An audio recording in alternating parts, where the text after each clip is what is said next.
Hello, ఇది advance English grammar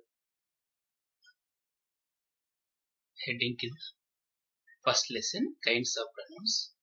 అయితే ఇక్కడ ఈ అడ్వాన్స్ ఇంగ్లీష్ గ్రామర్ హెడ్డింగ్ కింద ఉన్న లెసన్స్ అర్థం చేసుకునే ముందు high school English grammar heading కింద నేను ఉన్న 10 లెసన్స్ మీరు అర్థం చేసుకున్న తర్వాత ఇవి మీకు బాగా అర్థమవుతాయి, ఉపయోగపడతాయి కూడా. ఎందుకంటే ఫర్ ఎగ్జాంపుల్ ఇక్కడ కైండ్స్ ఆఫ్ ప్రొనౌన్స్ ఉంది అండ్ ప్రొనౌన్స్ సంబంధించిన బేసిక్ ఇన్ఫర్మేషన్ నేను high school English grammar lesson 1లో ఎక్స్ప్లెయిన్ చేశాను. సో అవి చదివిన తర్వాత ఆ 10 లెసన్స్ అర్థం చేసుకున్న తర్వాత ఇవి చదివితే మీకు ఉపయోగకరంగా ఉంటుంది. సో ఈరోజు first lesson kinds of pronounce. There are 9 kinds of pronouns. First, the personal pronouns. A pronoun that shows by its form whether it denotes the person speaking to, మాట్లాడే వ్యక్తి, the person spoken to, ఎవరితో మాట్లాడుతున్నాడో ఆ వ్యక్తి, or the person or thing spoken of, ఎవరి గురించి మాట్లాడుతున్నామో వారు, is a personal pronoun. అవి వాటిని గురించి చెప్పేది personal pronouns. First, the person speaking to. A pronoun that denotes the person speaking is the first person. మాట్లాడే వ్యక్తి ఫస్ట్ పర్సన్ అవుతాడు, I, we. A person that denotes a pronoun that denotes a person spoken to is the second person. ఎవరితో మాట్లాడుతున్నాడో అతను second person అవుతాడు. A pronoun that denotes a person or a thing spoken of is the third person. మాట్లాడే వ్యక్తి first person, ఎవరితో మాట్లాడుతున్నామో అతను second person, ఎవరి గురించి మాట్లాడుతున్నామో వాళ్ళు థర్డ్ పర్సన్ అవుతారు, హీ, షీ, ఇట్. సో ఇవి పర్సనల్ ప్రొనౌన్స్. ఈ యూసేజ్ ఆఫ్ పర్సనల్ ప్రొనౌన్స్ ఎక్కడ వాడతాం, ఎలా వాడతాం? First point, when two singular nouns are connected by and but refer to the same person, the pronoun should be singular.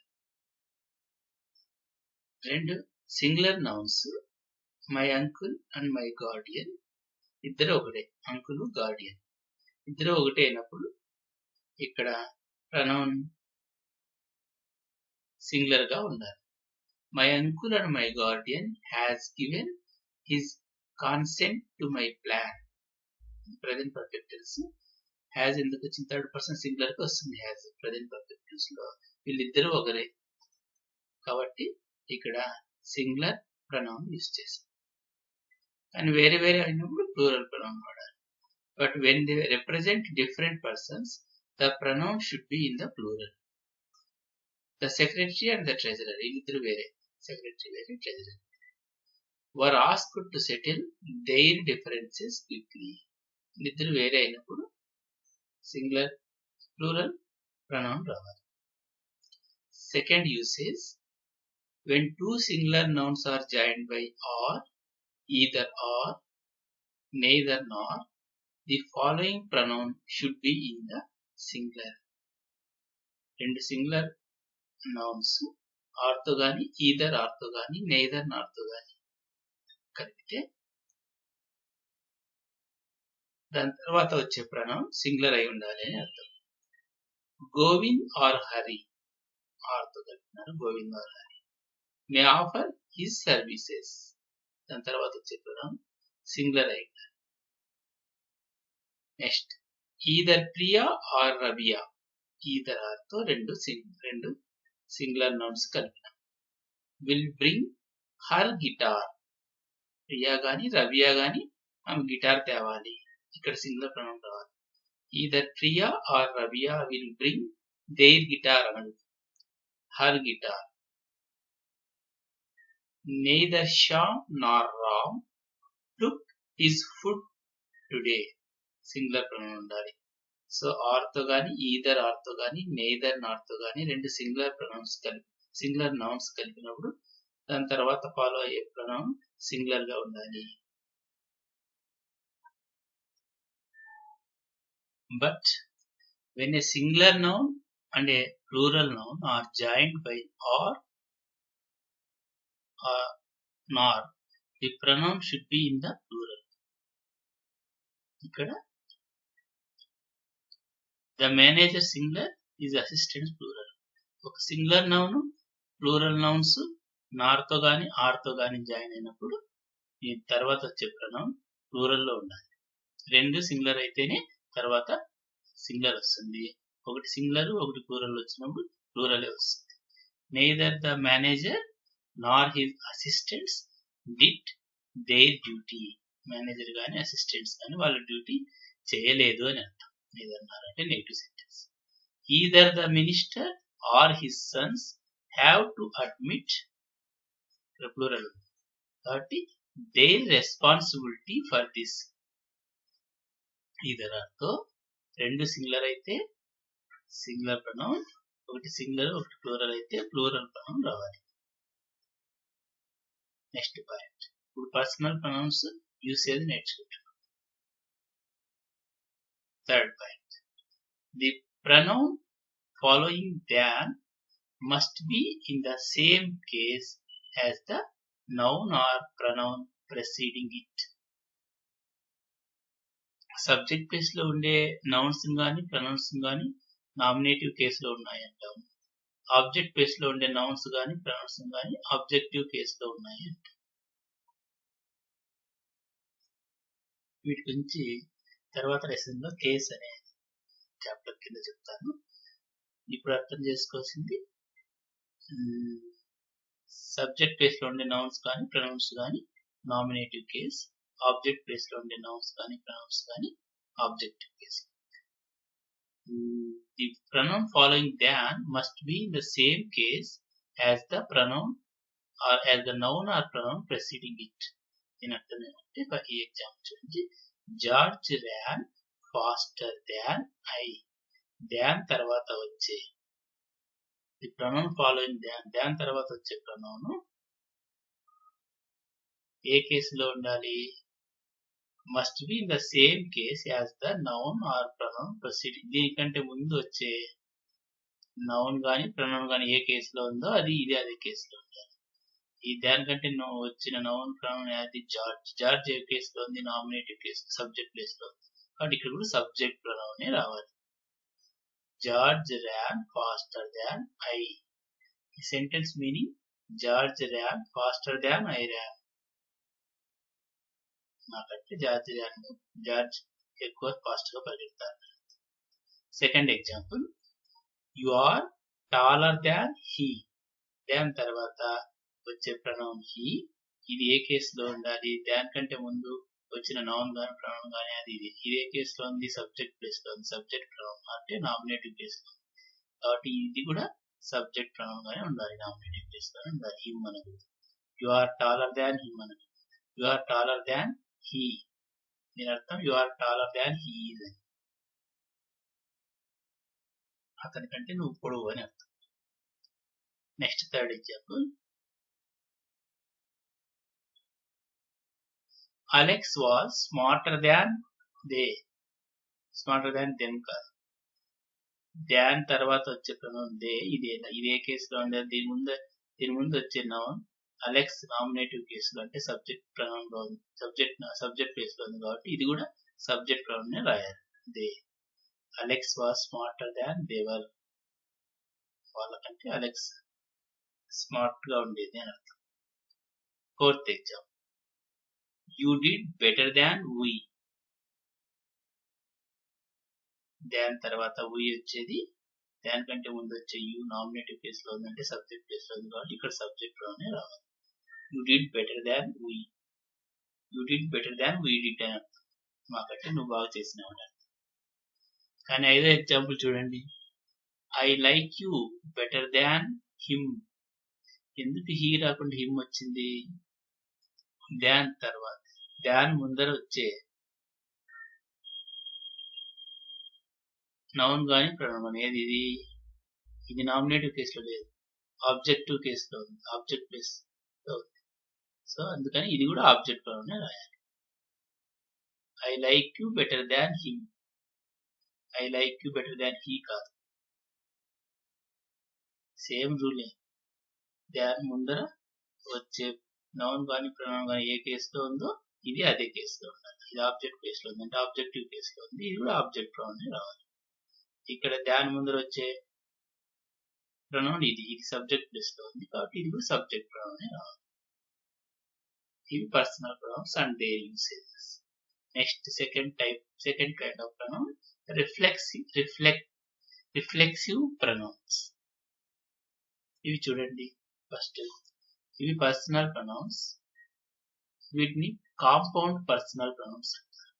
I, myself, we, ourselves, you, yourself, you, yourselves, plural, she, herself, he, himself, they, themselves, it, itself, that, thatself, one, oneself, father, himself, Ramu, himself.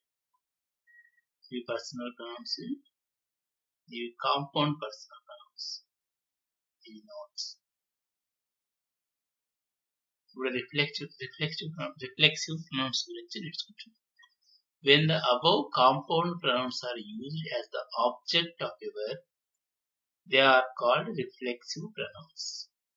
ఈ compound pronouns object place లో పెడితే వాటిని అప్పుడు reflexive pronouns అంటారు. Because they help to reflect or turn the action of the verb back upon the subject itself. ఈ verb అంటేనే action. ఈ action ని తిరిగి సబ్జెక్ట్ మీద తీసుకుపోతాయి కాబట్టి ఇవి రిఫ్లెక్ట్ చేస్తాయి కాబట్టి వీటిని రిఫ్లెక్టివ్ ప్రొనౌన్స్ అంటారు. చూడు, హీ హర్ట్ హిమ్సెల్ఫ్, అతనే దెబ్బ తగిలించుకున్నాడు అని అర్థం. ఈ హర్ట్ అనే వర్బ్ అంటే యాక్షన్ సబ్జెక్ట్ మీదకి తిరిగి రిఫ్లెక్ట్ అవుతుంది ఈ రిఫ్లెక్టివ్ ప్రొనౌన్ వల్ల. She killed herself. Behave yourself. I enjoyed myself. So, ఈ compound personal pronouns object place లో యూజ్ చేసినప్పుడు రిఫ్లెక్సివ్ ప్రొనౌన్స్ అంటారు. రిఫ్లెక్సివ్ ప్రొనౌన్స్ రాంగ్ యూసేజ్ అంటే first the no one knows it better than yourself అనకూడదు. దాని తర్వాత వచ్చే pronoun దానికంటే ముందు వచ్చే ప్రొనౌన్ యొక్క కేసులోనే ఉండాలి. సబ్జెక్టివ్ కేసు నామినేటివ్ కేసులో ఉంది, ఇది కూడా నామినేటివ్ కేసులోనే ఉండాలి. యు అనే రావాలి, యువర్ సెల్ఫ్ కాదు. ఇక్కడ సబ్జెక్ట్ ప్లేస్ లో ఉన్నాయి, సబ్జెక్ట్ ప్లేస్ లో రిఫ్లెక్టివ్ ప్రొనౌన్స్ రాదు. ఐ వస్తుంది. Robert and I went together, ఇది కూడా subject place. I wrote that letter, myself కాదు. Next third type of pronoun emphatic pronoun. If the compound personal pronouns are used for the sake of emphasis, they are called emphatic pronouns. They are usually placed immediately after the noun or pronoun which they emphasize. Sometimes they follow at a distance. Emphasize అంటే నొక్కి చెప్పడం అన్నమాట, మనసుకు హత్తుకునేందుకు చెప్పడం, గట్టిగా చెప్పడం. If the compound personal pronouns ఇవే పైన చెప్పిన compound my self, your self, ఇవే ఎంఫటిక్ ప్రొనౌన్స్ అవుతాయి. ఇప్పుడు if the compound personal pronouns are used for the sake of emphasis, emphasize చేసినప్పుడు ఎంఫాటిక్ ప్రొనౌన్స్ అవుతాయి. జనరల్ గా అవి నౌన్ ప్రొనౌన్ తర్వాతనే వచ్చేస్తాయి. ఒక్కొక్కసారి మాత్రం దూరంగా కూడా ఉండొచ్చు అని ప్యాసేజ్ యొక్క అర్థం. ఎగ్జాంపుల్ ఉండి I myself will take you there. I was just thinking of that myself.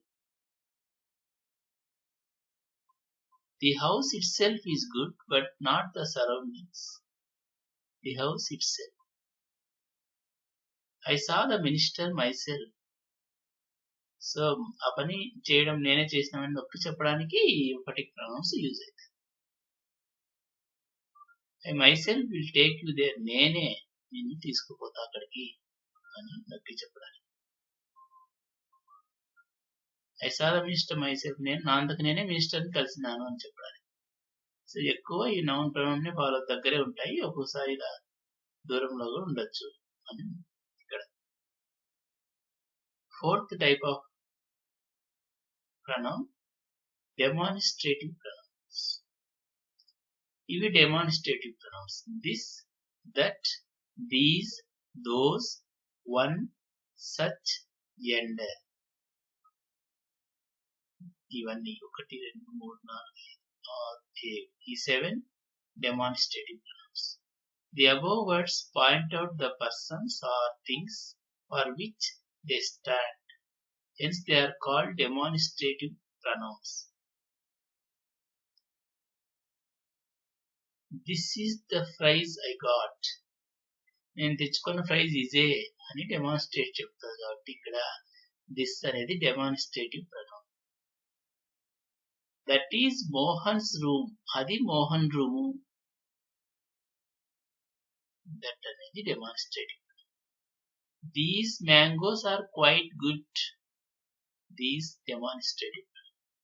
I like this picture but not that one, this that ఇక్కడ demonstrative. I don't like such people, అలాంటి వాళ్ళు నాకు ఇష్టం లేదు, అలాంటి పీపుల్ ఇష్టం లేదు. ఇక్కడ such demonstrative. Let us climb yonder hill tomorrow, అక్కడ దూరంగా ఉంది కదా అని అర్థం. ఆ దూరంగా ఉండే కొండ రేపు ఎక్కుదాము. సో ఇవన్నీ this, that, these, those, one, such, Ender, ఈ 7 pronouns. These 7 pronouns are called demonstrative pronouns. Example. Which novel do you want? I want the one I gave you 2 days ago. One demonstrative. Next type of pronoun, indefinite pronouns. Indefinite pronouns. One, some, none, few, many, everybody, nobody, something, all, much, little, many, several, certain, anyone, anything, someone, somebody, no one, nothing. ఈ pronouns ని indefinite pronouns అంటారు. ఎందుకు indefinite pronouns? The above pronouns do not refer to any definite person. ఏ వ్యక్తి గురించి definite గా చెప్పవు. Or any definite person or thing, ఏ వస్తువు గురించి ఏ వ్యక్తి గురించి డెఫినెట్ గా చెప్పవు కాబట్టి ఇవి indefinite pronoun. They refer to persons or things in a general way, general గా చెప్తే వాళ్ళ గురించి చెప్తే. Hence they are called indefinite pronouns. Not, first indefinite none తీసుకుందాం. నన్ మీన్స్ నాట్ ఎనీ, ఏమి లేదని అర్థం. It may be followed by a singular or plural verb. Singular verb అని రావచ్చు, ప్లూరల్ వర్బ్ అని రావచ్చు. ఎగ్జాంపుల్ చూద్దాం. First the, none of his friends have come forward to help him. Present perfect tense. None of his friends have come forward to help him అంటే ఎవరు, friends లో ఎవరు అతనికి హెల్ప్ చేయడానికి రాలేదని. None of these conditions is acceptable to us. Singular verb వచ్చింది. ఈ ఏ కండిషన్స్ ఇక్కడ యాక్సెప్టబుల్ కాదని అర్థం. None of his songs is melodious, అతని సాంగ్స్ లో ఏవి మెలోడియస్ సాంగ్స్ కావాలి. సింగులర్ వర్బ్ వచ్చింది. నెక్స్ట్ ఇండెఫినిట్ ఆర్టికల్స్ లో వన్ చూద్దాం. One is used with the vague meaning of a persons or things. One అంటే ఒక అని అర్థం వస్తుంది, ఎవరు డెఫినెట్ గా చెప్పదు. ఇది indefinite pronoun. One is followed by oneself, one's or one's own. ఇవి ఫాలో కావచ్చు, ఇవి రావచ్చు వాటి తర్వాత. ఎగ్జాంపుల్ చూడండి. One should always love one's parents. ఒకరి పేరెంట్స్ ని లవ్ చేయాలి అని అర్థం. వన్, వన్స్ అని వన్ సెల్ఫ్ కానీ ఫాలో కావాలి దాన్ని. One should be careful how one selects one's friends. Friends ని సెలెక్ట్ చేసుకునేటప్పుడు ఒకరు జాగ్రత్తగా ఉండాలి అని అర్థం, జాగ్రత్తగా సెలెక్ట్ చేసుకోవాలని. ఈ ఇండెఫినిట్ ప్రొనౌన్స్ లో మిగతా వాటికి సంబంధించిన ఎగ్జాంపుల్స్ కొన్ని ఉన్నాయి. Nobody came to meet us. నన్ను కలవడానికి ఎవరు రాలేదు. Indefinite pronoun. Nothing more was heard of him. అతని గురించి ఎక్కువ తెలియదు. Some are lucky but others are not. Something is better than nothing. All were involved in the accident. Few escaped unhurt. కొంతమంది దెబ్బ తగిలించుకోకుండా తప్పించుకున్నారు. Few enjoyed drama. Few indefinite pronoun. Many were killed in the accident. Accident చాలా మంది చనిపోయినారు. Many indefinite pronoun. Have you received any reply yet? Any indefinite pronoun. Anybody could have told you that. Next, RO type of pronoun. Interrogative pronouns. Who, which, that. ఈ మూడింటిని interrogative pronouns అంటారు. Interrogative అంటే ప్రశ్నార్థక. The above interrogative pronouns may be used as interrogative adjectives when they are followed by the nouns which they qualify. వీటి తర్వాత nouns వస్తే interrogative adjectives కూడా అవుతాయి. Noun. What reasons can you give for that? దానికోసం నువ్వు ఏ reasons ఇస్తావు? Which book would you like to read? A book నువ్వు చదవడానికి ఇష్టపడతావా? Which way shall we go? ఇక్కడ ఇంటరాగేటివ్ ప్రొనౌన్స్, దీని తర్వాత నౌన్ వచ్చినందువల్ల ఇంటరాగేటివ్ అడ్జెక్టివ్ గా మారింది. Who has different forms for the different cases? Who ఉంది కదా ఇంటరాగేటివ్ ప్రొనౌన్. who ఇది నామినేటివ్ కేసులో హూగా, పొసెసివ్ కేసులో హూస్ గా, ఆబ్జెక్టివ్ కేసులో హూమ్ గా ఉపయోగపడుతుంది. నామినేటివ్ కేసు అంటే సబ్జెక్ట్ ప్లేస్ లో, ఆబ్జెక్టివ్ కేసు అంటే ఆబ్జెక్ట్ ప్లేస్ లో, పొసెసివ్ కేసు అంటే సొంతం నాదే అని చెప్పేది. హూజ్ ఎవరిది అని అడుగుతుంది. Interrogative usage of interrogative pronouns. Who is used for only for persons. Persons కోసం who వాడతాం. What is used for things. వస్తువులు గురించి అడగడానికి what వాడతాం. Which is used for both persons and things. Persons గురించి things గురించి which యూజ్ చేసి అడగచ్చు. Seventh type of pronouns, distributive pronouns. Each, either, neither refer to persons or things one at a time. Hence they are called distributive pronouns. Each, either, neither అనేటివి use చేసినప్పుడు ఒక person గురించి వాడతాయి, ఒక్కొక్క person. కాబట్టి వాటిని డిస్ట్రిబ్యూటివ్ ప్రొనౌన్స్ అంటారు. They are singular and take singular verbs. వాటి తర్వాత సింగులర్ వర్బ్స్ రావాలి. ఈచ్ చూడండి, each refer to every one of a member of persons or things taken separately. Each అంటే ప్రతి ఒక్కరు అని అర్థం, ఒక్కొక్కరు, అందరూ. Each of us will get a share. మనలో ప్రతి ఒక్కరికి షేర్ వస్తుంది, భాగం వస్తుంది అని అర్థం. Each citizen has got a vote. ప్రతి ఒక్క సిటిజన్ కి ఓటు హక్కు ఉంది అని అర్థం. Each can have different positions in a sentence. Sentence లో ఎక్కడున్నారు? Each of the boys was given a pen. ప్రతి ఒక్క అబ్బాయికి ఒక పెన్ ఇవ్వబడింది. The boys were each given a pen. Position మారించు. The boys were given a pen each. Next, either or neither can be used only when speaking about two persons or things. Two persons or things గురించి చెప్పేటప్పుడు either, neither వాడతాం. Either means one or the other of the two. ఇద్దరిలో ఒకరు అని అర్థం either అంటే. Neither means not one nor the other of the two. ఇద్దరిలో ఎవరు కాదు అని అర్థం. either of the two men may be selected. ఇద్దరిలో ఒకరు సెలెక్ట్ కావచ్చు. neither of them has the requisite qualification. ఇద్దరిలో ఎవరికి కావాల్సిన క్వాలిఫికేషన్ లేదు అని అర్థం.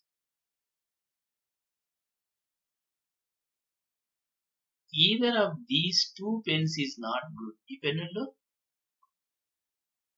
నాట్ వాడినాం కాబట్టి ఏది మంచిది కాదని అర్థం.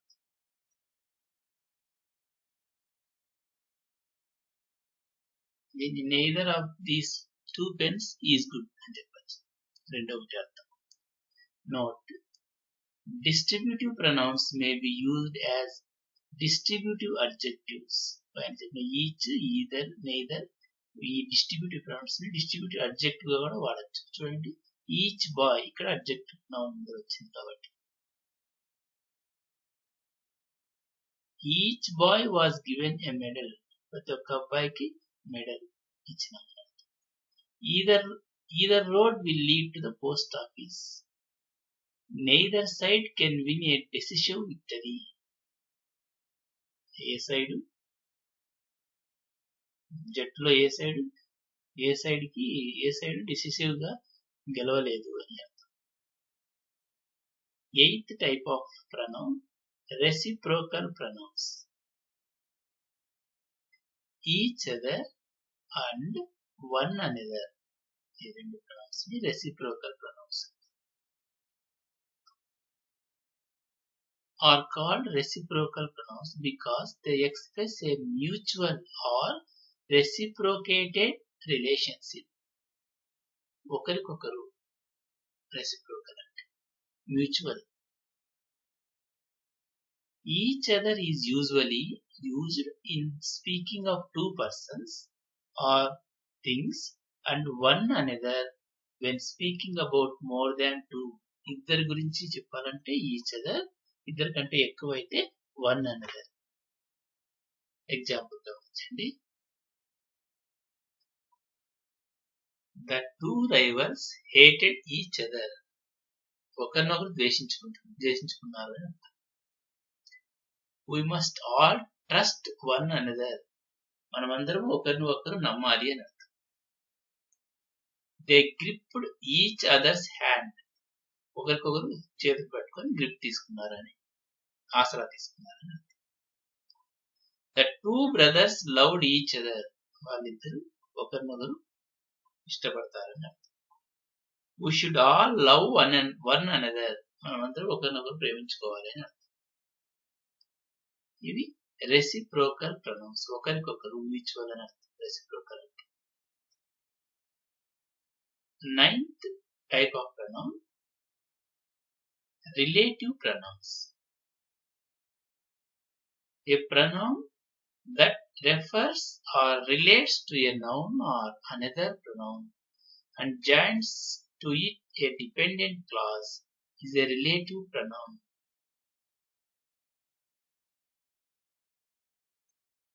రిలేషన్ అంటే సంబంధం. రిలేటివ్ ప్రొనౌన్స్ కలుపుతాయి అన్నమాట. ఈ డిపెండెంట్ క్లాజ్ కి ఇవి కలిసి ఉంటాయి. రెండు మెయిన్ క్లాజ్ డిపెండెంట్ కలపడానికి ఈ రిలేటివ్ ప్రొనౌన్స్ యూజ్ అవుతాయి. A relative pronoun is used to combine two sentences together. It is called relative because it relates or refers to some noun. ఇవి రిలేటివ్ ప్రొనౌన్స్. Who ఎవరైతే, whom ఎవరినైతే, whose ఎవరిదైతే, what ఏదైతే, which ఏదైతే, that అదైతే can be used as relative pronouns. ఎవరు అని కాదు, relative pronoun గా యూజ్ చేసినప్పుడు దీని అర్థం ఎవరు కాదు, ఎవరైతే అని అర్థం. I saw a beggar who was deaf. ఎవరైతే చెవిటివాడో ఆ బెగ్గర్ ని చూసినాను అని అర్థం.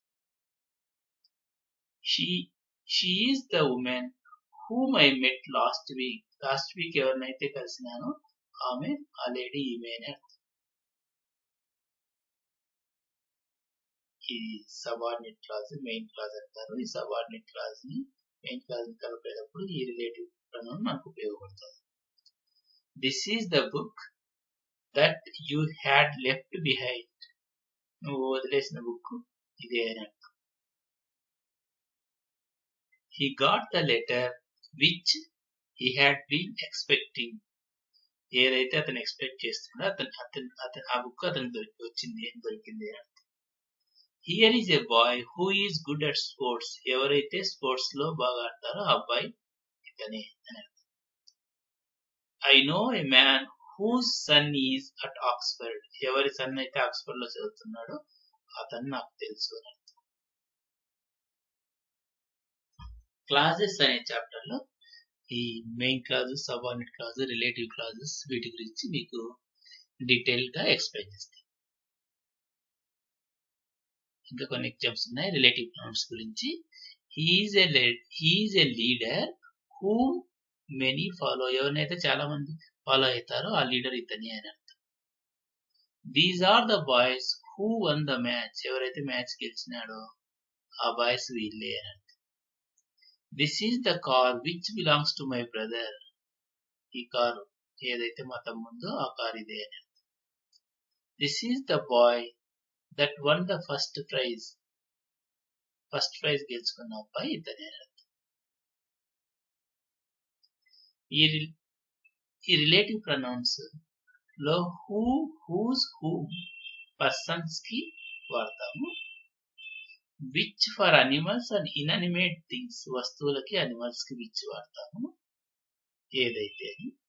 That for persons and things. వస్తువులకి పర్సన్స్ కి ఇద్దరికి వాడచ్చు that. What for only things. What వస్తువులకు మాత్రమే వాడాలి. Take down what I dictate. నేను ఏమైతే డిక్టేట్ చేస్తున్నా అది రాసుకో. ఏదైతే డిక్టేట్ చేస్తాను. ఇక్కడ ఒక నోట్ ఉంది. As is used as a relative pronoun after such and same. ఈ వర్డ్స్ తర్వాత యాజ్ ఇన్ రిలేటివ్ ప్రొనౌన్ గా వాడచ్చు. He is such a man as I honour. My position is the same as yours. This case is not the same as yours. I want to sell such books as I don't require. A books అయితే నాకు అవసరం లేదో అవి అమ్మాలనుకుంటున్నాను అని అర్థం. ఇవి total 9 types of pronouns ఉన్నాయి. ఇవన్నీ కాంపిటేటివ్ ఎగ్జామ్స్ లో చాలా ఉపయోగపడతాయి. జాగ్రత్తగా ఫాలో కండి. నెక్స్ట్ ప్రొనౌన్స్ సంబంధించి 3 యూసేజ్ ఉన్నాయి ఇక్కడ చూడండి. ఫస్ట్ యూసేజ్ యువర్స్ అనే pronoun. To the word yours apostrophe is not added to S. Yours faithful వచ్చినప్పుడు ఇక్కడ అపాస్ట్రఫీ వాడకూడదు. దిస్ బుక్ ఈజ్ యువర్స్ అంటే ఇక్కడ అపాస్ట్రఫీ రాకూడదు. యువర్స్ ఫెయిత్ఫుల్ లెటర్స్ లో ఎక్కడ రాసినప్పుడు యువర్స్ లవింగ్ యువర్స్ ఫెయిత్ఫుల్ రాస్తాం కదా, అక్కడ అపాస్ట్రఫీ రాకూడదు. ఇలాగే ఉండాలి. సెకండ్ది ప్రొనౌన్స్ రాసేటప్పుడు లేదా నౌన్స్ రాసేటప్పుడు కానీ the first person comes last. The second person is placed before the third. ఇప్పుడు మనం థర్డ్ పర్సన్ గురించి చెప్పాలనుకోండి, సెకండ్ పర్సన్ కి మనం ముందుండే వ్యక్తికి ఫస్ట్ మన ముగ్గురికి మంచి మార్క్స్ వచ్చినాయని చెప్పాలనుకున్నా. నాకు, నీకు, సురేష్ కి ఫస్ట్ ఎవరికి వచ్చినాయని చెప్పాలి? నీకు వచ్చినాయని చెప్పాలి. You, next third person Suresh and I got good marks. First second person, next third person, చివరిలో first person. The verbs enjoy, avail, take reflective pronouns. ఈ 2 వర్బ్స్ తర్వాత రిఫ్లెక్టివ్ ప్రొనౌన్ రావాలి. He enjoyed himself during the holidays. We avail ourselves the opportunity. ఇది pronounce గురించి detail study. My name is Srinivas Reddy. If you like my lessons, please subscribe, like and share it with your friends. Thank you. Goodbye.